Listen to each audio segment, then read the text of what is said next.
Hello friends, how are you? I am very much sure जहाँ से भी आप मेरा वीडियो देख रहे हैं आप सब लोग अच्छे होंगे, खुश होंगे और अपनी पढ़ाई आप बहुत अच्छे से कर रहे होंगे, राइट? आज का टॉपिक गॉस थ्योरम के एप्लीकेशंस। गॉस थ्योरम हमने पहले ही डिस्कस कर लिया है। जिसने नहीं देखा पिछला वीडियो वो देख लीजिएगा ताकि गॉस थ्योरम के बारे में आपको कन्फ्यूज़न ना रहे। आज हम एप्लीकेशन डिस्कस करने वाले गॉस थ्योरम का, ठीक है? तो एप्लीकेशंस ऑफ गॉस थ्योरम, और ये गॉस थ्योरम का मैथमेटिकल स्टेटमेंट है। अब मैं इसको पढ़ के बताता हूं आपको क्या लिखा है। इंटीग्रेशन, इंटीग्रेशन क्या होता है? एडिशन। कंटीन्यूअस एडिशन को इंटीग्रेशन कहते हैं। दो तरह के एडिशन होते हैं, continuous addition and discrete addition. तो कंटीन्यूअस एडिशन के लिए हम इंटीग्रेशन टूल को यूज करते हैं और डिस्क्रीट एडिशन के लिए आप सिग्मा को यूज करते हैं। ये पता होगा आपको, रिमाइंडर दे रहा हूं। तो क्या लिखा है? इंटीग्रेशन, इंटीग्रेशन मतलब एडिशन, और एडिशन करके क्या आता है? Total, right? तो क्या लिखा है? Total electric flux passing through a closed surface is equal to 1/ε0 times the total charge enclosed by the surface. ये लिखा हुआ है। अभी मैं इसका लेफ्ट हैंड साइड में और थोड़ा डाइसेक्शन कर दूं और इसकी सर्जरी अगर कर दूं मैं, तो लेफ्ट हैंड साइड में क्या लिखा है वो आप देखिए। राइट हैंड साइड तो फिर भी क्लियर है। राइट हैंड साइड में लिखा है कि क्लोज्ड सरफेस के अंदर जितना चार्ज है वो सारा चार्ज डिवाइडेड बाई ε0। और ये ध्यान रखिए कि क्लोज सरफेस के अंदर जब टोटल चार्ज निकालेंगे तो साइन का ध्यान रखेंगे, पॉजिटिव निगेटिव, ठीक है? पॉजिटिव चार्ज है तो प्लस में लिखेंगे, निगेटिव है तो माइनस में लिखेंगे। ओके। अब जैसे किसी क्लोज सरफेस के अंदर एक डाइपोल रखा है, इलेक्ट्रिक डाइपोल। अब इलेक्ट्रिक डाइपोल में क्या होता है? इक्वल एंड अपोजिट चार्जेस होते हैं। तो net charge enclose by the surface कितना हो जाएगा? 0। तो flux passing through that close surface would be 0। ये बड़ा एक छोटा सा क्वेश्चन भी बनता है कि किसी क्लोज सरफेस के अंदर एक मैग्नेटिक डाइपोल या इलेक्ट्रिक डाइपोल अगर हम रख दें तो कितना फ्लक्स पास होगा? तो टोटल फ्लक्स वुड बी 0, क्योंकि total charge enclose by the surface is 0, right? तो इसलिए जब आप टोटल चार्ज फाइंड करें तो साइन का ध्यान रखें। लेफ्ट हैंड साइड को मैं थोड़ा सा इसकी सर्जरी करना चाह रहा हूं। ये देखिए क्या लिखा है। What is this? This is electric field at a point ई। कई क्वेश्चंस में वो आपसे पूछेंगे कि इस पॉइंट पे इलेक्ट्रिक फील्ड फाइंड कीजिए with the help of Gauss theorem. Gauss theorem से आप किसी क्लोज सरफेस का टोटल फ्लक्स भी निकाल सकते हैं, जो कि बहुत आसान है, और गॉस थ्योरम को यूज करके आप किसी पॉइंट का इलेक्ट्रिक फील्ड भी फाइंड कर सकते हैं। दो अलग अलग केसेस हैं। तो इसलिए मैं बता रहा हूं ये क्या है? Electric field at a point. ये क्या है? E dot d S. E dot d S को अगर मैं डॉट को ऑपरेट करूं तो ये होगा E D S cos theta. So what is E dot d S? E D S cos theta का मतलब this is the electric flux passing through a small surface, small elemental area of that close surface. जिस close surface में आप Gauss theorem apply कर रहे हैं उस close surface का एक छोटा सा एलिमेंटल एरिया है ये ds। इसके थ्रू जो फ्लक्स पास हो रहा है वो ये है। और इसमें आप जानते हैं थीटा कौन सा एंगल होता है? Angle between electric field and area vector. Area vector का भी बहुत डिटेल में हमने डिस्कशन किया है, पिछला वीडियो आप देख सकते हैं, ठीक है? तो E for electric field at a point. E dot d S का मतलब टोटल इलेक्ट्रिक फील्ड या flux passing through a small area ds, और ये पूरा अगर देखूं तो total electric flux passing through a close surface, ये लिखा हुआ है। अगर किसी क्वेश्चन में आपसे कहेंगे कि साहब क्लोज सरफेस का फ्लक्स बताइए, तो आप सिर्फ राइट हैंड साइड देख लीजिए कि उस क्लोज सरफेस ने कितना चार्ज एनक्लोज कर रखा है, उस चार्ज को ε0 से डिवाइड कर दीजिए, टोटल फ्लक्स आ जाएगा। लेफ्ट हैंड साइड पे कुछ करने की जरूरत नहीं है। लेकिन अगर किसी क्वेश्चन में या किसी एप्लीकेशन में आपसे कहें कि find the electric field at a point using Gauss theorem, तो फिर आपको लेफ्ट हैंड साइड को भी सॉल्व करना पड़ेगा। फॉर एग्जाम्पल, अगर मेरे से कहें कि ये कोई चार्ज Q है,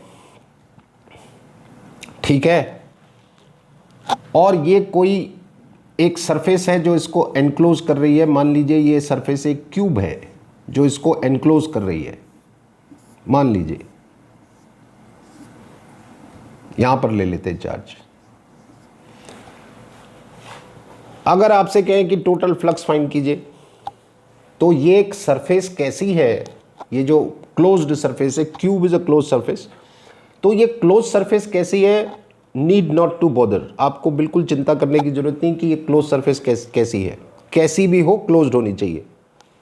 और अगर आपको फ्लक्स निकालना है तो सिंपली आप देखेंगे कि इस क्लोज सरफेस के अंदर कितना चार्ज है, इस चार्ज को मैं एप्सिलॉन 0 से डिवाइड कर दूंगा, टोटल फ्लक्स आ जाएगा।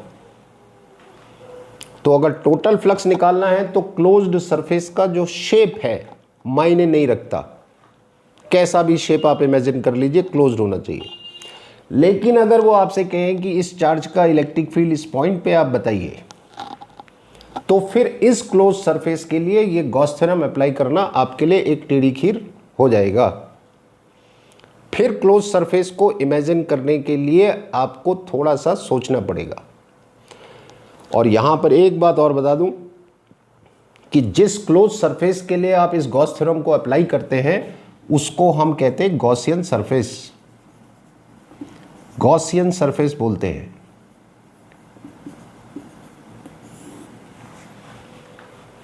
जिस क्लोज्ड सरफेस पे आप गॉस थ्योरम अप्लाई करने जा रहे हैं वो गॉसियन सरफेस। मैंने अभी जैसे बताया टोटल फ्लक्स निकालना है तो गॉसियन सरफेस का शेप जैसा मर्जी आप इमेजिन कर लीजिए, कोई दिक्कत नहीं है, क्लोज होनी चाहिए। लेकिन अगर आपको किसी पॉइंट पे इलेक्ट्रिक फील्ड निकालना है तो फिर गॉसियन सरफेस का शेप कुछ भी नहीं हो सकता।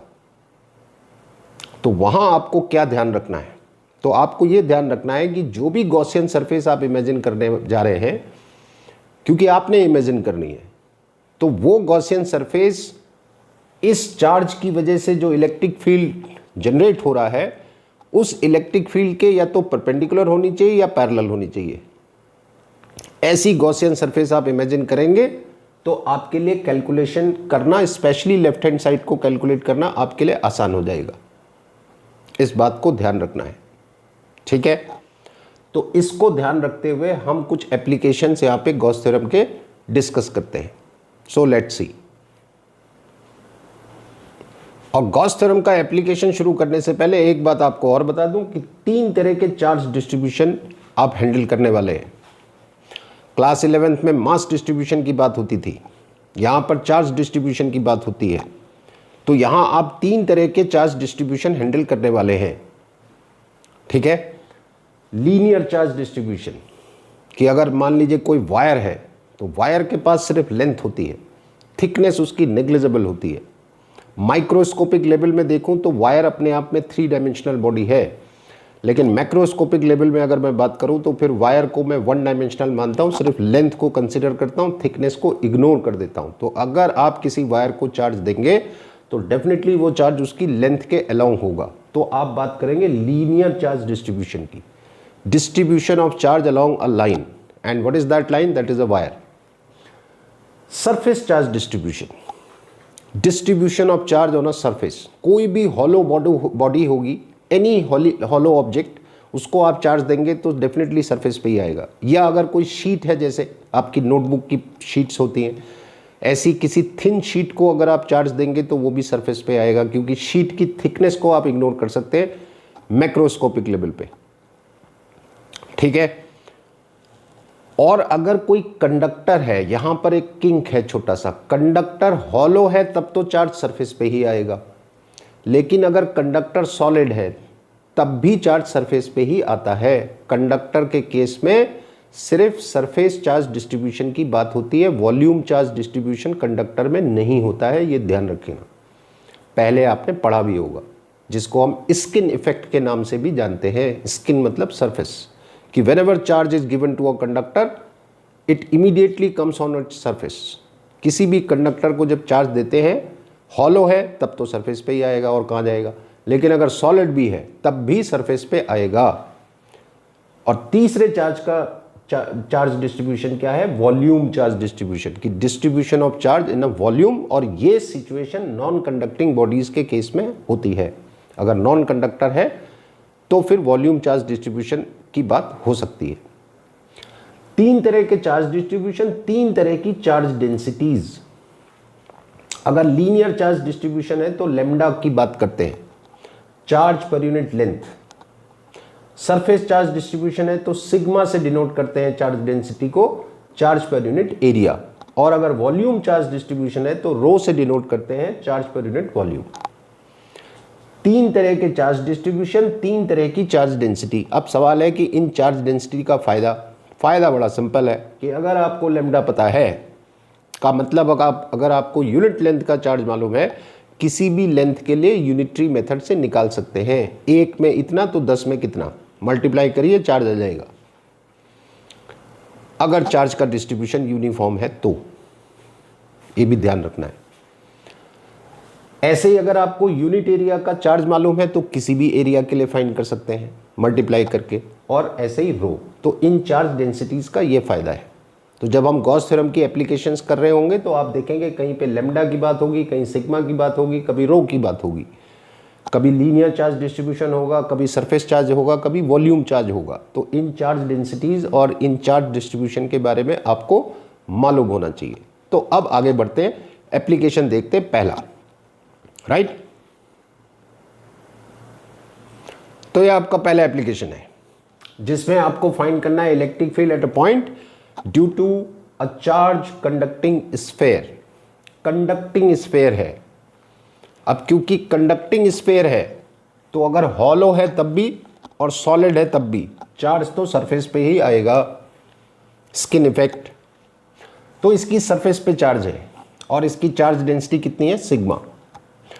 रेडियस इसका आर है और इसके सेंटर से मान लीजिए स्मॉल आर डिस्टेंस पे कोई पॉइंट है जहां पे आपको इलेक्ट्रिक फील्ड फाइंड करना है, और ये काम आपको गॉस थ्योरम की हेल्प से करना है। और मैंने आपको जैसे भी थोड़ी देर पहले बताया कि गॉस थ्योरम अप्लाई करने के लिए आपको एक गॉसियन सरफेस की जरूरत पड़ती है, और गॉसियन सरफेस एक इमेजिनरी सरफेस है, उसको आप इमेजिन करते हैं, और उसको इमेजिन करते समय आपको ध्यान ये रखना है कि वो सरफेस इलेक्ट्रिक फील्ड के परपेंडिकुलर या पैरेलल होनी चाहिए, ठीक है। तो अब आप देखो कि ये जो पॉजिटिव चार्ज है, इस पॉजिटिव चार्ज का electric field away from the charge जा रहा होगा हर तरफ।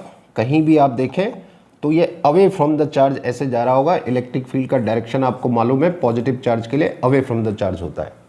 और मुझे एक गॉसियन सरफेस इमेजिन करनी है जो इस इलेक्ट्रिक फील्ड के परपेंडिकुलर या पैरेलल हो हर जगह, ठीक है। तो मैं अगर एक स्फेयर इमेजिन कर लूं, ये, तो आप देखिए कि ये स्फेयर इन इलेक्ट्रिक लाइंस के परपेंडिकुलर है हर जगह पे, और जिस पॉइंट पे मुझे इलेक्ट्रिक फील्ड फाइंड करना है वो पॉइंट भी इस स्फेयर पे आ रहा है। ये एक और इंपॉर्टेंट पॉइंट है गॉसियन सरफेस इमेजिन करने के लिए। पहला मैंने क्या बताया, इलेक्ट्रिक फील्ड के परपेंडिकुलर या पैरेलल। कई सिचुएशन में आप देखेंगे कि आपको ऐसी गॉसियन सरफेस लेनी पड़ेगी जिसका कुछ पार्ट तो इलेक्ट्रिक फील्ड के परपेंडिकुलर होगा इलेक्ट्रिक फील्ड के, और कुछ पार्ट जो होगा वो इलेक्ट्रिक फील्ड के पैरेलल होगा। यहाँ पे तो आप देख रहे हैं कि हर जगह परपेंडिकुलर है, तो बहुत अच्छी बात है, लेकिन हर जगह ये सिचुएशन बनेगी नहीं। तो कोशिश ये करनी है कि गॉसियन सरफेस या तो परपेंडिकुलर हो, और अगर परपेंडिकुलर नहीं है तो फिर पैरेलल हो। रीजन अभी आपको समझ में आ जाएगा। और दूसरा पॉइंट यह है कि जिस पॉइंट पे आपको इलेक्ट्रिक फील्ड फाइंड करना है वो इस गॉसियन सरफेस पे आना चाहिए, क्योंकि अल्टीमेटली इसी पॉइंट पे इलेक्ट्रिक फील्ड आपको फाइंड करना है। अब आपने गॉसियन सरफेस इमेजिन कर ली यहाँ मान लो, और पॉइंट है यहाँ, तो फायदा कुछ नहीं है, ठीक है। तो काम शुरू करते हैं। तो देखिए, अगर इस पॉइंट पे मुझे इलेक्ट्रिक फील्ड फाइंड करना है, और क्योंकि ये गॉसियन सरफेस बिल्कुल सिमेट्रिकल है, तो ये पॉइंट कहीं भी हो सकता है, यहाँ भी हो सकता है, यहाँ भी हो सकता है, यहाँ भी हो सकता है, कहीं भी हो सकता है, बिल्कुल सिमेट्रिकल गॉसियन सरफेस है। तो इस चार्ज का इलेक्ट्रिक फील्ड जितना यहाँ आएगा उतना यहाँ आएगा उतना यहाँ आएगा। वैल्यू इस पे हर जगह एक जैसी आएगी, डायरेक्शन तो डिफरेंट दिखाई दे रही है, ठीक है। तो अगर मैं यहाँ पर एक छोटा सा एलिमेंटल एरिया ले लूँ ds, इलेक्ट्रिक फील्ड का डायरेक्शन आपका ये जा रहा है, और इस एलिमेंटल एरिया का एरिया वेक्टर अगर ले लूँ तो एरिया वेक्टर भी इधर ही आएगा। Area vector perpendicular to the plane outward हम लेते हैं, और आप देख पा रहे हैं कि जब आप इस E डॉट ds को सॉल्व करेंगे तो E डॉट ds कितना होगा, E ds cos थीटा, जिसमें थीटा कौन सा एंगल होता है, थीटा होता है angle between electric field and area vector. के बीच का एंगल ये होता है ds, ये एरिया वेक्टर है। और आप देख रहे हैं कि इलेक्ट्रिक फील्ड और एरिया वेक्टर दोनों पैरेलल हैं, का मतलब थीटा 0 है। अब आप इमेजिन करिए कि अगर ये पॉइंट यहाँ होता और ये इलेक्ट्रिक फील्ड जा रहा होता इधर, और यहाँ पर मैं एक एलिमेंटल एरिया ले लेता, तो इसका एरिया वेक्टर भी इधर ही आता और थीटा की वैल्यू फिर से कितनी होती, 0। तो ये पॉइंट आप कहीं भी ले लीजिए, थीटा जो है वो 0 ही आएगा। और क्योंकि थीटा 0 आएगा, ठीक है, तो ये हो जाएगा EDS cos 0 1। और अब आप इसको इंटीग्रेट कर सकते हैं, तो ये हो जाएगा EDS। इस EDS में और इस EDS में बड़ा फर्क है, वो वेक्टर फॉर्म में लिखा हुआ है, ये स्केलर फॉर्म में लिखा हुआ है। अब आया चार्ज एनक्लोज्ड। अब ये जो गॉसियन सरफेस है, इस गॉसियन सरफेस ने ये सारा चार्ज एनक्लोज कर रखा है। चार्ज डेंसिटी का फायदा उठाऊंगा। चार्ज डेंसिटी क्या होती है, चार्ज पर यूनिट एरिया, यानी ये यूनिट एरिया का चार्ज है। तो अगर यूनिट एरिया का मालूम है तो टोटल एरिया का चार्ज बड़ी आसानी से निकाल सकता हूं। और मुझे ये सारा चार्ज चाहिए, तो ये पूरा एरिया स्फीयर का कितना होगा, 4 पाई आर स्क्वायर। तो total charge enclosed by the Gaussian surface हो जाएगा sigma into 4 pi are square divided by epsilon 0। अब आ जाओ आप लेफ्ट हैंड साइड में। मैंने क्या बताया था, क्या है E, electric field at a point, जो आपको फाइंड करना है ए। और गॉसियन सरफेस आपने इस तरह की ली है कि इस गॉसियन सरफेस के हर पॉइंट पे E की वैल्यू सेम आएगी। ये वाले E और ये वाले E में डिफरेंस है, ये सिर्फ वैल्यू है, और ये वैल्यू और डायरेक्शन दोनों है। तो वैल्यू और डायरेक्शन दोनों देखूं तो हर जगह इलेक्ट्रिक फील्ड एक जैसा नहीं है, क्योंकि डायरेक्शन का डिफरेंस है। लेकिन वैल्यू देखूं तो हर जगह एक जैसी है। तो इट इज़ अ कांस्टेंट, और कांस्टेंट आप हमेशा इंटीग्रेशन से बाहर ले लेते हैं। तो आपके अंदर इंटीग्रेशन के अंदर बचा ये, और राइट हैंड साइड में हो गया sigma 4 pi are square upon epsilon 0।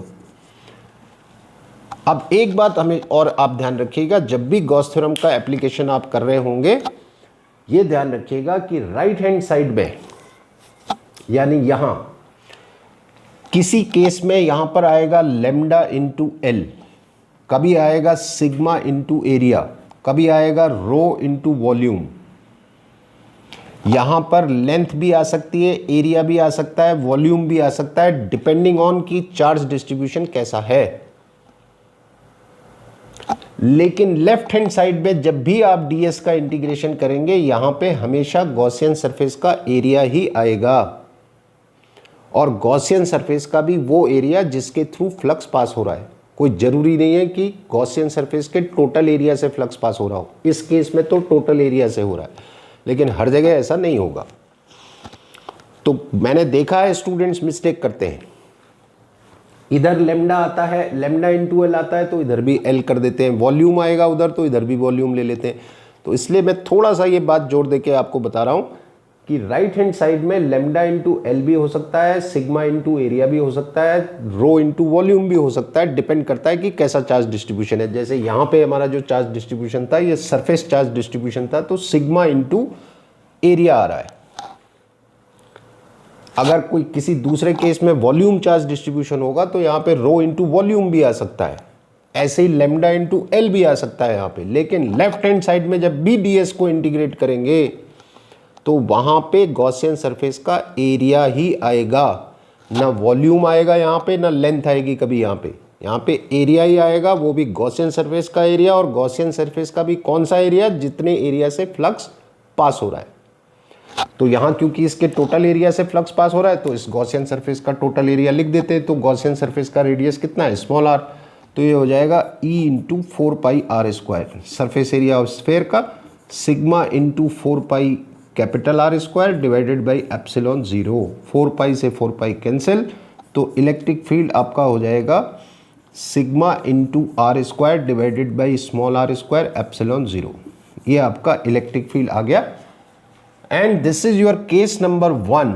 ये पहला केस है कि अगर जिस पॉइंट पे आप इलेक्ट्रिक फील्ड फाइंड कर रहे हैं वो पॉइंट स्फेयर के बाहर है, यानी इस स्फेयर के बाहर अगर पॉइंट है तो ये रिजल्ट आ रहा है आपका इलेक्ट्रिक फील्ड का। अब इसी रिजल्ट को मॉडिफाई कर देते हैं दो और केसेस के लिए। इस रिजल्ट को ध्यान रखना है, दो और केसेस के लिए इसको मॉडिफाई कर देते हैं। तो कैसे करना है वो आप देखो, राइट। तो ये आपका सेकंड केस है। सेकंड केस में वो कह रहे हैं कि a small are is almost equal to capital R. Small R जो है वो कैपिटल आर के ऑलमोस्ट इक्वल है। दैट मीन्स कि ये जो पॉइंट है, ये पॉइंट इस स्फीयर के बहुत पास में है। तो अगर बहुत पास में है तो स्मॉल आर और कैपिटल आर इक्वल ही हो गए, तो इनको यहाँ इक्वल कर दीजिए आप। तो इलेक्ट्रिक फील्ड कितना आ जाएगा, E equals to sigma capital r square. और अब आप कह रहे हैं कि जो स्मॉल आर है ये भी कैपिटल आर के इक्वल है ऑलमोस्ट, तो ये कैंसिल हो जाएगा। तो आपका इलेक्ट्रिक फील्ड आ जाएगा सिग्मा अपॉन एप्सिलॉन 0। और ये एक बहुत इंपॉर्टेंट रिजल्ट है, इसको ध्यान रखना आप। क्या इंपॉर्टेंट रिजल्ट है, मैंने आपको दो बातें, एक बात आपको पहले बताई। मैंने कहा कंडक्टर्स को जब भी आप चार्ज देंगे सरफेस पे ही आएगा, इसलिए कंडक्टर के केस में हमेशा सिग्मा की बात होगी।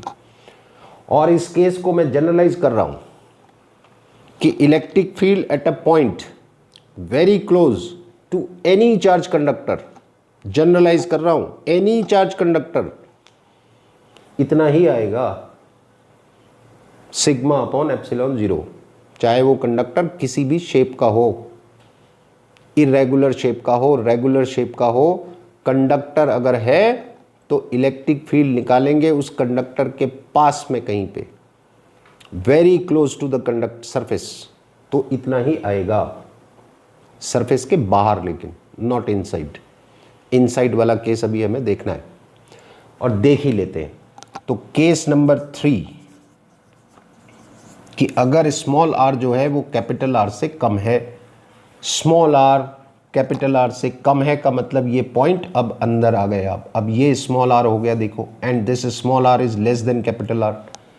तो हमारा क्राइटेरिया क्या है कि अगर इस पॉइंट पे आपको इलेक्ट्रिक फील्ड फाइंड करना है गॉस थ्योरम की हेल्प से, तो सबसे पहले गॉसियन सरफेस इमेजिन करेंगे। जब पॉइंट यहाँ पे था तो आपने गॉसियन सरफेस यहाँ इमेजिन की थी। अब पॉइंट यहाँ पर है तो गॉसियन सरफेस आप यहाँ पर इमेजिन करेंगे। तो अगर मैं गॉसियन सरफेस यहाँ पे इमेजिन करता हूँ और ये हमारे गॉस थ्योरम का जो स्टेटमेंट है E dot d s equals to charge enclosed by the surface right divided by epsilon 0, तो इसमें मुझे कुछ करना नहीं है ज़्यादा। मैं देख पा रहा हूँ कि ये जो गॉसियन सरफेस मैंने इमेजिन की है इसके अंदर कोई चार्ज नहीं है, क्योंकि सारा चार्ज तो इसके बाहर है, तो इसके अंदर तो कोई चार्ज है नहीं। तो क्योंकि charge enclosed by the surface is 0, so electric field inside this conductor is also 0। And this is another very important result जिसको मैं जनरलाइज कर रहा हूं कि electric field inside any charge conductor is always 0। ये हमने पहले भी पढ़ा है। कंडक्टर्स इलेक्ट्रिक फील्ड को अपने अंदर से जाने नहीं देता है। यहां भी ये बात प्रूफ हो गई, देखिए कि कंडक्टर के अंदर इलेक्ट्रिक फील्ड 0 ही होगा। तो ये 3 रिजल्ट हमने देखे। आउटसाइड इतना इलेक्ट्रिक फील्ड आ रहा है, very close to the sphere but outside, very close but outside इतना आ रहा है, और अंदर अगर आप आ गए तो 0 आ रहा है। इन रिजल्ट्स को ग्राफिकली रिप्रेजेंट कर देते हैं, जो कि एक इंपॉर्टेंट क्वेश्चन आपके लिए हो सकता है। ठीक है, तीनों रिजल्ट को ग्राफिकली रिप्रेजेंट करते हैं। Let's see. तो देखिए ये 3 रिजल्ट आपने फाइंड किए। जब आप स्फीयर के बाहर हैं तो ये इलेक्ट्रिक फील्ड आ रहा है, very close to the sphere but outside ये रिजल्ट आ रहा है, और अगर आप स्फीयर के अंदर है तो ये रिजल्ट आ रहा है। इसको मैं ग्राफिकली रिप्रेजेंट कर रहा हूं। तो देखिए यहां से लेके यहां तक आप स्फीयर के अंदर हैं तो नो इलेक्ट्रिक फील्ड 0। जैसे ही आप स्फीयर से बाहर निकलेंगे वेरी क्लोज, तो आपके पास इलेक्ट्रिक फील्ड आएगा इतना। तो ये आ गया सिग्मा अपॉन एप्सिलॉन 0। ठीक है, ग्राफ ये है आपका। This is not the part of the graph, ये तो खाली इसको मार्क कर रखा है कि यहां पर इलेक्ट्रिक फील्ड इतना है। तो ग्राफ कैसे जा रहा है, सेंटर से लेके सरफेस तक कोई इलेक्ट्रिक फील्ड नहीं, सरफेस से बाहर निकलते ही इलेक्ट्रिक फील्ड ये हुआ जिसकी वैल्यू इतनी है। एंड देन आप अगर आगे बढ़ते हैं, अब अगर आप स्फीयर से दूर जा रहे हैं तो ये वाला रिजल्ट, और ये रिजल्ट क्या कह रहा है कि electric field is inversely proportional to r square, यानी डिस्टेंस बढ़ते जाएगा तो इलेक्ट्रिक फील्ड डिक्रीज होता जाएगा एंड ये ऐसे डिक्रीज होता जाएगा and when r tends to infinity this electric field tends to 0। Graph आप इस तरफ बना लीजिए या इस तरफ बना लीजिए, एक जैसा आने वाला है। पहला एप्लीकेशन गॉस थ्योरम का। Now let's move on to the next application. ठीक है, तो ये आपका दूसरा एप्लीकेशन है। क्या है? Electric field at a point due to a sheet of charge. अब देखिए यहां पे थोड़ा सा कंफ्यूजन है, sheet of charge and charged sheet. Sheet of charge या चार्ज्ड शीट, क्या फर्क है दोनों में? जब हम कहते हैं शीट ऑफ चार्ज का मतलब चार्ज से एक शीट बनाई है, यानी चार्ज को ही शीट के फॉर्म में अरेंज किया है आपने। चार्ज्ड शीट का मतलब यह है कि एक शीट आपके पास ऑलरेडी है, उस शीट को आपने चार्ज दिया। दोनों में डिफरेंस समझ में आ रहा है आपको? शीट ऑफ चार्ज का मतलब ऐसी शीट जो चार्ज से बनाई है, आपने चार्ज को शीट के फॉर्म में अरेंज किया है। जैसे आप डायग्राम में देख रहे हैं, ये चार्ज को मैंने एक शीट के फॉर्म में अरेंज किया है। अब अगर इसकी बाउंड्री बना दूं, राइट, तो ये शीट जैसा दिख रहा है। और वहां क्या है चार्ज शीट में, कि एक शीट है उसको आपने चार्ज दिया है। दोनों में डिफरेंस है कि अगर किसी शीट को आप चार्ज देते, मेरे हाथ को ही अगर आप शीट मान लें थोड़ी देर के लिए, कि अगर इसको चार्ज देंगे तो इसमें दो सरफेसेस होंगी, एक इधर और एक इधर। इधर वाला चार्ज अलग और इधर वाला चार्ज अलग। लेकिन अगर आप चार्ज को शीट के फॉर्म में अरेंज कर रहे हैं तो यही चार्ज इस तरफ के लिए भी है और यही चार्ज इस तरफ के लिए भी है, अलग अलग नहीं है। ये ध्यान रखना आप इस बात को, ठीक है। तो फिलहाल हमें फाइंड करना है electric field at a point due to a sheet of charge. तो इसकी चार्ज डेंसिटी कितना है? सिग्मा, क्योंकि ये सरफेस चार्ज डिस्ट्रीब्यूशन है और इसकी वजह से यहां पर मुझे इलेक्ट्रिक फील्ड फाइंड करना है और गॉस थ्योरम से करना है, ठीक है। तो क्योंकि गॉस थ्योरम से करना है तो गॉस थ्योरम अप्लाई करने के लिए आपको गॉसियन सरफेस की जरूरत पड़ेगी और ये आपकी गॉस थ्योरम है का स्टेटमेंट है मैथमेटिकल। अब आप देखो, तो मैंने आपको बताया था कि जब आप गॉसियन सरफेस इमेजिन करें तो ये ध्यान रखें कि गॉसियन सरफेस आपकी इलेक्ट्रिक फील्ड के परपेंडिकुलर या पैरेलल होनी चाहिए। तो मैं यहां पे जो गॉसियन सरफेस इमेजिन करने वाला हूं, तो मैं एक सिलेंडर यहां पे अगर एज्यूम कर लूं, ऐसे, ये मैंने एक सिलेंडर एज्यूम कर लिया, ठीक है। ये सिलेंडर मैंने एज्यूम कर लिया, राइट। अब आप देखो, और मान लीजिए इस सिलेंडर का क्रॉस सेक्शनल एरिया जो है वो A है, तो फिर ये क्रॉस सेक्शनल एरिया A है तो ये भी A है और ये भी A है। अब गॉस थ्योरम अप्लाई करते हैं इस सिलेंडर के लिए, ठीक है। तो देखिए, पहले राइट हैंड साइड को कर लेते हैं कि इस गॉसियन सरफेस ने कितना चार्ज एनक्लोज कर रखा है। तो सिलेंडर है आपकी गॉसियन सरफेस, तो इसने कितना चार्ज एनक्लोज कर रखा है। चार्ज डेंसिटी मुझे मालूम है सिग्मा, ये यूनिट एरिया का चार्ज है, तो मुझे इतने एरिया का चार्ज चाहिए क्योंकि इतना ही चार्ज इस गॉसियन सरफेस ने एनक्लोज कर रखा है। तो इस एरिया का चार्ज मुझे चाहिए और ये एरिया कितना है? A। और चार्ज डेंसिटी क्या होती है? चार्ज पर यूनिट एरिया, यानी ये यूनिट एरिया का चार्ज है तो A एरिया में कितना होगा? Sigma into A divided by epsilon 0। अब आ जाते हैं लेफ्ट हैंड साइड में। अब यहां पे आप देखेंगे लेफ्ट हैंड साइड को मुझे डिवाइड करना पड़ेगा दो पार्ट्स में। इसलिए करना पड़ेगा क्योंकि ये जो पॉजिटिव चार्ज है, इस पॉजिटिव चार्ज का इलेक्ट्रिक फील्ड इधर को आएगा।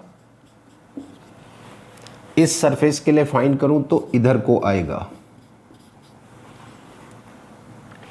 इस सरफेस का एरिया वेक्टर फाइंड करूंगा तो इस डायरेक्शन में ही आएगा, परपेंडिकुलर एंड आउटवर्ड। ऐसे ही इसका एरिया वेक्टर फाइंड करूंगा, ये भी इधर ही आएगा, परपेंडिकुलर एंड आउटवर्ड। इस केस में देख लीजिए थीटा कितना है? 0। यहाँ भी थीटा कितना है? 0। लेकिन इस सिलेंडर की अगर मैं कर्व्ड सरफेस एरिया को देखूं, कर्व्ड सरफेस एरिया। तो कर्व्ड सरफेस एरिया में एरिया वेक्टर कहीं पर भी आप ले लें, एक छोटा सा एलिमेंट यहीं पे ले लूँ तो इसका एरिया वेक्टर इधर आएगा परपेंडिकुलर एंड आउटवर्ड। आप यहाँ पे ले लीजिए, कहीं पे कहीं भी ले लीजिए, परपेंडिकुलर एंड आउटवर्ड इधर को आएगा। जबकि इस पॉजिटिव चार्ज का electric field away from the charge इधर भी और अवे फ्रॉम द चार्ज इधर भी। तो यहां पे आप देख रहे हो कि थीटा की दो वैल्यूज आ रही हैं। आप देख रहे हैं थीटा की दो वैल्यूज आ रही हैं।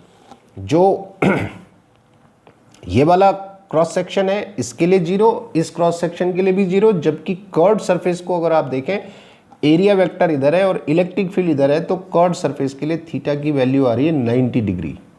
कहीं भी देख लीजिए, यहां देखेंगे तब भी 90 डिग्री आएगा, यानी थीटा की दो वैल्यूज हैं। अब थोड़ी देर के लिए आप इमेजिन करो कि अगर आप किसी इरेगुलर शेप की गॉसियन सरफेस लेंगे तो थीटा की कितनी वैल्यूज होंगी और कहां तक आप सॉल्व करोगे। इसलिए बोला था शुरू में कि गॉसियन सरफेस कोशिश कीजिए ऐसी इमेजिन करें आप कि वो इलेक्ट्रिक फील्ड के या तो पैरेलल हो या परपेंडिकुलर हो। अब देखो आप एक कर्व्ड सरफेस एरिया को देखो तो इलेक्ट्रिक फील्ड के पैरेलल है, जबकि ये जो क्रॉस सेक्शनल एरिया है ये इलेक्ट्रिक फील्ड के परपेंडिकुलर है। तो परपेंडिकुलर के केस में थीटा 0 आ जा रहा है और पैरेलल के केस में 90 आ जा रहा है। दो वैल्यू आप हैंडल कर सकते हैं। लेकिन अगर इरेगुलर शेप की अगर मैं कोई गॉसियन सरफेस यहाँ इमेजिन कर लूँ तो फिर आपको लेफ्ट हैंड साइड सॉल्व आप नहीं कर पाएंगे, क्योंकि थीटा की इतनी ज़्यादा वैल्यूज होंगी कि आप सॉल्व नहीं कर सकते।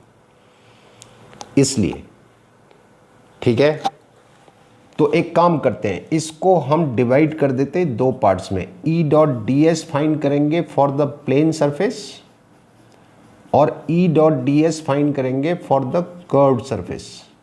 दोनों के लिए करेंगे। कर्व्ड सरफेस के लिए थीटा की वैल्यू 90 है, जबकि प्लेन सरफेस के लिए थीटा की वैल्यू 0 है। और ये तो आप पढ़ते आए हैं कि परपेंडिकुलर वेक्टर्स का डॉट प्रोडक्ट कितना होता है, 0। जब आप E डॉट डी एस को सॉल्व करेंगे तो क्या होगा, E D S cos theta, जिसमें थीटा कौन सा एंगल है, angle between electric field and area vector. तो कर्व्ड सरफेस के लिए थीटा कितना है, 90, तो कॉस 90 0, तो ये आपका इंटीग्रेशन 0 हो जाएगा। इसको आप इंटीग्रेट करेंगे तो जब आप इसे इंटीग्रेट करेंगे तो E डी एस कॉस 0 कितना हो जाएगा, 1। प्लेन सरफेस के लिए थीटा की वैल्यू 0 है, कॉस 0 कितना होगा, 1। तो आपके पास बचेगा E डी एस। और ये इंटीग्रेशन आप पूरे सिलेंडर के लिए नहीं कर रहे हैं, सिर्फ प्लेन सरफेस के लिए कर रहे हैं, यानी इसके लिए कर रहे हैं और इसके लिए कर रहे हैं। कर्व्ड सरफेस से कोई फ्लक्स पास नहीं हो रहा है। वैसे भी आप देखें कि इलेक्ट्रिक फील्ड का ये डायरेक्शन है इधर को और ये डायरेक्शन है इधर को, तो ये electric field definitely curved surface area से तो पास होगा नहीं। इस इलेक्ट्रिक फील्ड का कंपोनेंट अगर मैं कर्व्ड सरफेस एरिया की तरफ 90 डिग्री पे फाइंड करूंगा तो E cos 90 कितना आएगा, 0। तो यानी कर्व्ड सरफेस एरिया से तो फ्लक्स पास ही नहीं हो रहा। इसलिए मैंने आपसे कहा था कि गॉसियन सरफेस का वो एरिया जिसके थ्रू फ्लक्स पास हो रहा है। यहां पर आप देख रहे हैं कि पूरी गॉसियन सरफेस से फ्लक्स पास नहीं हो रहा है। तो ये इंटीग्रेशन आप सिर्फ प्लेन सरफेस के लिए करेंगे। राइट हैंड साइड में आपके पास already sigma A upon epsilon 0 है। फिर से एक बात यह है कि सिमेट्रिकल गॉसियन सरफेस का फायदा, इस क्रॉस सेक्शन के किसी भी पॉइंट पे इलेक्ट्रिक फील्ड की वैल्यू आप फाइंड करेंगे एक जैसी आएगी। ऐसे ही इस क्रॉस सेक्शन पे किसी भी पॉइंट पे इलेक्ट्रिक फील्ड की वैल्यू फाइंड करेंगे एक जैसी आएगी। That means this E is a constant. और इंटीग्रेशन जब हम करते हैं तो कांस्टेंट को बाहर निकाल देते हैं, तो अब आपके पास बचेगा इंटीग्रेशन के अंदर ये equals to sigma A upon epsilon 0। अब ये आपका आएगा टोटल सरफेस एरिया, प्लेन वाला सिलेंडर का टोटल प्लेन सरफेस एरिया। तो प्लेन सरफेस एरिया में A इधर और A इधर, तो टोटल कितना हो गया, 2A। क्योंकि फ्लक्स यहाँ से भी पास हो रहा है और फ्लक्स यहाँ से भी पास हो रहा है, तो दोनों एरिया काउंट होंगे। तो जब आप इसको इंटीग्रेट करेंगे तो ये हो जाएगा E into 2A equals to sigma into A upon epsilon 0। A से A कैंसिल, फाइनल रिजल्ट आपका आएगा E equal to sigma upon 2 epsilon 0। ये आपका फाइनल रिजल्ट आएगा। So this is the intensity of electric field at a point due to a sheet of charge. अब इसी result को use करके हम चार्ज शीट के लिए डिस्कशन आसानी से कर सकते हैं। हम अब इस रिजल्ट को यूज कर लेंगे और चार्ज्ड शीट के लिए अप्लाई करेंगे। मैंने अभी थोड़ी देर पहले आपको बताया था शीट ऑफ चार्ज और चार्ज शीट में क्या फ़र्क है। चार्ज्ड शीट में ऐसी दो सरफेसेस होंगी। तो देखते हैं, चार्ज शीट के लिए देखते हैं, ठीक है। तो लेट्स सी। तो देखिए, अब हमें फाइंड करना है electric field at a point due to a charge sheet. और मैंने शीट को इस तरह से बनाया है, आप इमेजिन कर सकते हैं कि ये कुछ इस तरह से शीट होगी, समथिंग लाइक दिस, ठीक है। ये तो पूरा मैंने नहीं बनाया, थोड़ा सा कॉम्प्लिकेटेड हो जाएगा डायग्राम। इसी को आप शीट मान लीजिए। ये शीट की थिकनेस मैंने दिखा रखी है यहाँ पे, यानी ये शीट ऐसे रखी हुई है, समथिंग लाइक दिस, इस तरह से शीट रखी हुई है। तो एक सरफेस इसकी ये और एक सरफेस ये, थिकनेस को हम इग्नोर करेंगे शीट के केस में, ठीक है। अब इस तरफ इस फेस पे भी चार्ज है और इस फेस पे भी चार्ज है। इधर की चार्ज डेंसिटी भी सिग्मा और इधर की भी सिग्मा। और एक सरफेस के लिए इलेक्ट्रिक फील्ड का फॉर्मूला अभी थोड़ी देर पहले हमने डिराइव किया, सिग्मा अपॉन 2 एप्सिलॉन 0 होता है। तो ये फॉर्मूला मैं अप्लाई कर देता हूँ। अब अगर इस फेस का इलेक्ट्रिक फील्ड यहाँ फाइंड करूँ तो वो फॉर्मूला है, ठीक है। तो इस फेस का इलेक्ट्रिक फील्ड कितना आएगा, सिग्मा अपॉन 2 एप्सिलॉन 0, और डायरेक्शन आएगी away from the charge. Second face का अगर इलेक्ट्रिक फील्ड यहाँ फाइंड करूँ तो ये भी इतना ही आएगा, sigma upon 2 epsilon 0 away from the charge. दोनों इलेक्ट्रिक फील्ड सेम डायरेक्शन में आ रहे हैं, तो नेट इलेक्ट्रिक फील्ड आपका जो होगा वो हो जाएगा सिग्मा अपॉन एप्सिलॉन 0, क्योंकि आप ऐड करेंगे, डायरेक्शन सेम है।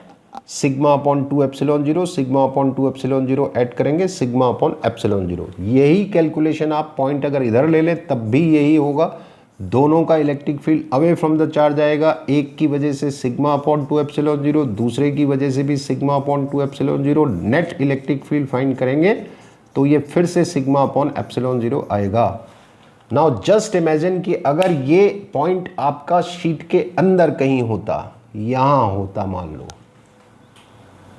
अब इस पॉइंट पे इस फेस का electric field away from the charge इधर आएगा, जबकि इसी पॉइंट पे इस फेस का electric field away from the charge इधर आएगा, पॉजिटिव चार्ज से अवे फ्रॉम द चार्ज, है ना। इस पॉजिटिव से अवे फ्रॉम द चार्ज ये कितना आएगा, सिग्मा अपॉन 2 एप्सिलॉन 0। ये भी कितना आएगा, सिग्मा अपॉन 2 एप्सिलॉन 0। तो नेट इलेक्ट्रिक फील्ड कितना आएगा, 0। थोड़ी देर पहले आपको याद होगा ये दोनों रिजल्ट मैंने जनरलाइज किए थे।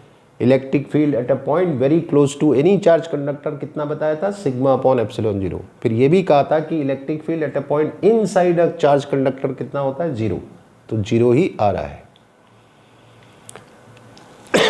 Another important application of Gauss theorem, ठीक है। एक और एप्लीकेशन देखते हैं। तो ये एक और एप्लीकेशन है। इसमें क्या करना है, electric field at a point due to long straight charge wire.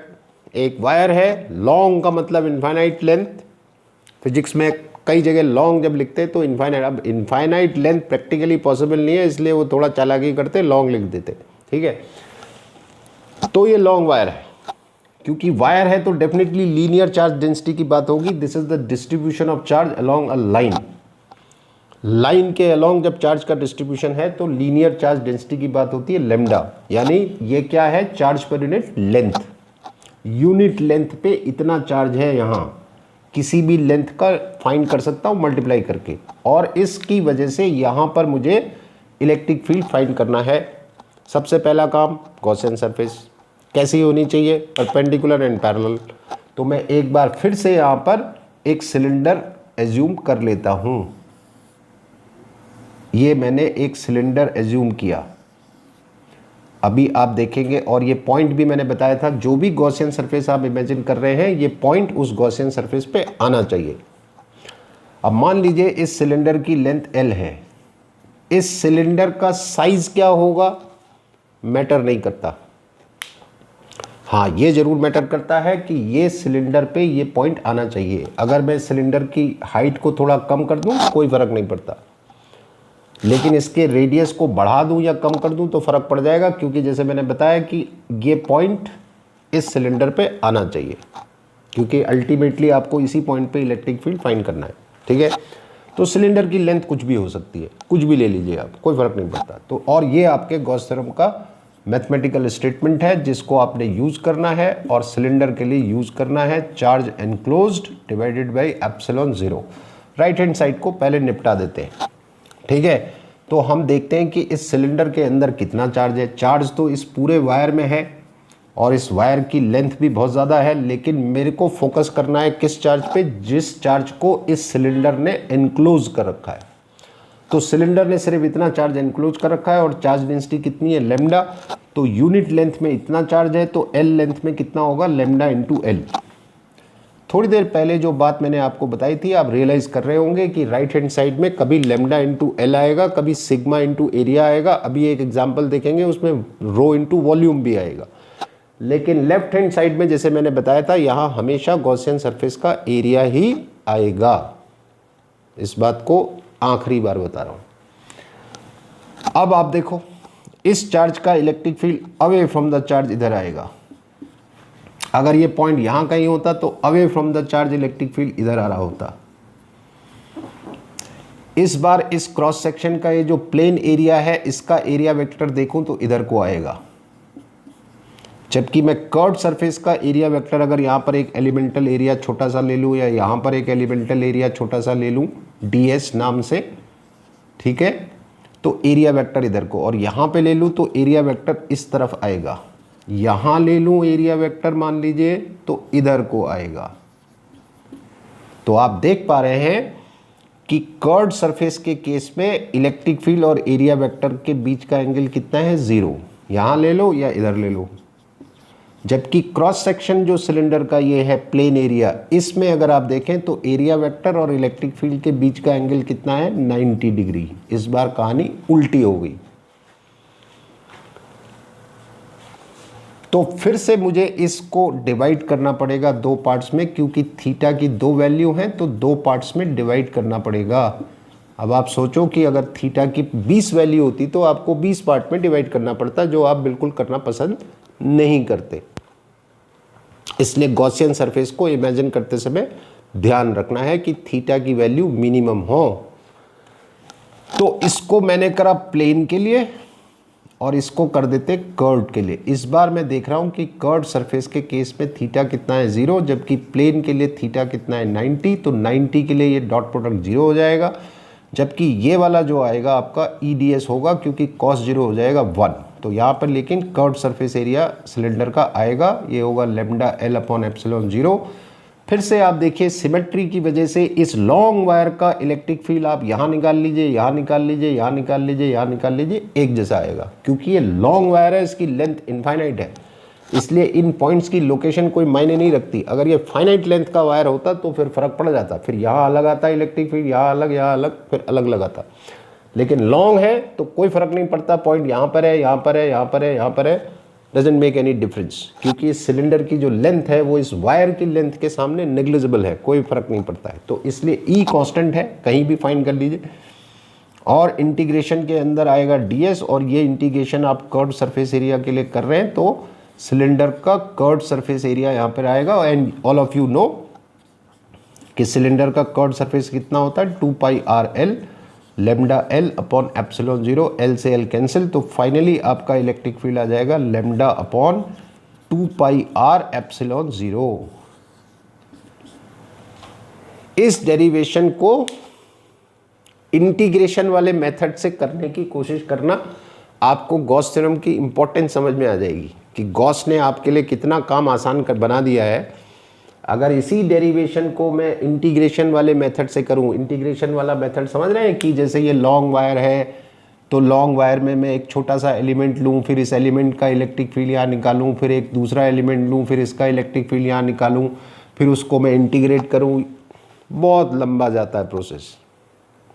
Gauss theorem से ये बहुत आसानी से हो जाता है, समझाने में इतना टाइम लग रहा है, अदरवाइज ये 3 लाइन का भी डेरिवेशन नहीं है। ये आपका रिजल्ट है लॉन्ग वायर का इलेक्ट्रिक फील्ड किसी पॉइंट पे with the help of Gauss theorem. तो ये एप्लीकेशंस गॉस थ्योरम के हैं। हम गॉस थ्योरम और केसेस में भी अप्लाई करेंगे, लेकिन उनको हम न्यूमेरिकल्स की तरह देख लेंगे। एप्लीकेशन तो और भी हैं, क्लास 12th के सिलेबस के हिसाब से देखूं तो ये 3 एप्लीकेशन है बोर्ड के एग्जाम के पॉइंट ऑफ व्यू से। अब नीट और जेई में थोड़ा और एडवांस पूछेंगे तो वो मैं न्यूमेरिकल के फॉर्म में ले आऊँगा आपके लिए, ठीक है।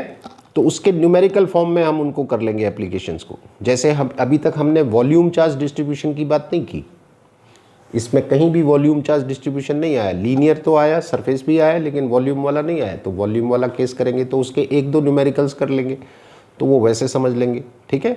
तो नेक्स्ट वीडियो में मैं आपके लिए लाने वाला हूँ गॉस थ्योरम पे बेस्ड न्यूमेरिकल्स, और उसमें हम कोन एंगल वाले न्यूमेरिकल्स भी ऐड करेंगे। और मैं वहाँ पे आपको इस साथ डिस्कस करूँगा, राइट, कि देखिए फ्लक्स के आपके पास 3 तरीके हैं फ्लक्स फाइंड करने के। Phi equals to E A cos theta एक फॉर्मूला है, फिर एक कोन एंगल का केस है, एक गॉस थ्योरम का केस है। कौन सा फॉर्मूला कहाँ किस न्यूमेरिकल में यूज़ करना है नेक्स्ट वीडियो में डिस्कस करूँगा। बहुत इंपॉर्टेंट होने वाला है, ध्यान रखना। न्यूमेरिकल्स बड़े बढ़िया अच्छे न्यूमेरिकल्स, कहाँ पे कौन एंगल लगेगा, कहाँ पे गॉस थ्योरम लगेगी, कहाँ पे दोनों लगेंगे, ये सारा मैं नेक्स्ट वीडियो में डिस्कस करने वाला हूँ। सो this is all for today, right. Best of luck, thank you very much.